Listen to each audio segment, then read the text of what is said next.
सबसे पहले हम जो न्यूक्लियर पावर जनरेशन करेंगे वो प्रेशराइज्ड हैवी वाटर रिएक्टर से करेंगे। उसमें यूरेनियम का इस्तेमाल होता है। यूरेनियम में दो चीजें होती है, एक होता है U-238 और दूसरा होता है U-235। इसमें U-235 जो है वो कम मात्रा में होता है, U-238 जो है वो ज्यादा मात्रा में होता है। So this 238 is the meaning of number of protons neutrons present in it. Uranium में जब U-235 की क्वांटिटी 90% पहुंच जाती है तब हम कहते हैं कि वो पर्टिकुलर यूरेनियम क्या बन गया है, न्यूक्लियर केपेबल बन गया है। फिर उसको हम न्यूक्लियर मिसाइल्स में, एक्सप्लोजिव्स में, इन सब में इस्तेमाल करते हैं, ठीक है। लेकिन न्यूक्लियर रिएक्टर्स में हमारा फोकस ये होता है कि इस U-235 में जो न्यूक्लियर फिशन हो रहा है इसको कंट्रोल किया जाए, इसको रोका जाए।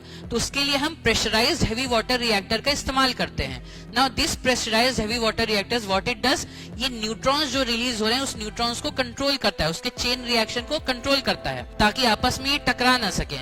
इस कंट्रोलिंग प्रोसेस में जनरेट होती है हीट और इसी हीट से जनरेट होती है इलेक्ट्रिसिटी, ठीक है। और इसका एक प्रोडक्ट जो निकलता है वो प्लूटोनियम भी निकलता है। सेकेंड स्टेज में क्या था कि अब हम फास्ट ब्रीडर रिएक्टर्स बनाएंगे जो सेल्फ सस्टेनिंग होंगे। सेल्फ सस्टेनिंग का मतलब क्या होता है कि जितनी क्वांटिटी में वो फ्यूल कंज्यूम कर रहे हैं उतनी ही क्वांटिटी में वो फ्यूल बना भी रहे हैं, ठीक है। तो इनको एक्सेस फ्यूल की जरूरत कम पड़ती है। इसका प्रोसेस ये है कि इसमें प्लूटोनियम 239 और यूरेनियम 238 का यूज किया जाता है। इन दोनों के कॉम्बिनेशन को बोला जाता है मॉक्स फ्यूल, मिक्स ऑक्साइड फ्यूल्स, ठीक है। इसको कोर में लोड किया जाता है।